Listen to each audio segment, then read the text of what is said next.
This is a quick video about how to transport your Savi's Workshop hand-built lightsaber from Disney long haul on an airplane.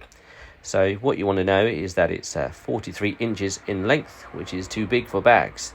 So we need to take it apart to transport it.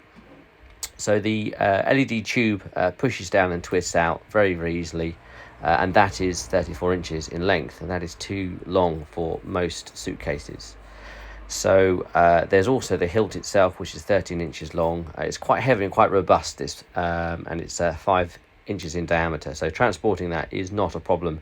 The LED tube is your problem.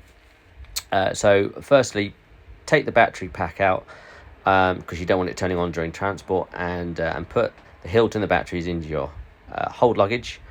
These are alkaline AAA batteries, so you don't have to worry about lithium batteries, which you must not put in the hold of an aeroplane. So there's no trouble there at all.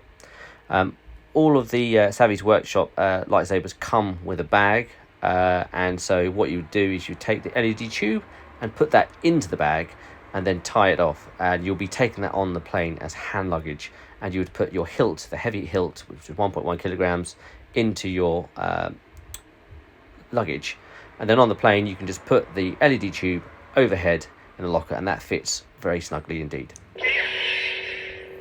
Hope that gives you all the information you need, but there's no trouble transporting it home like this.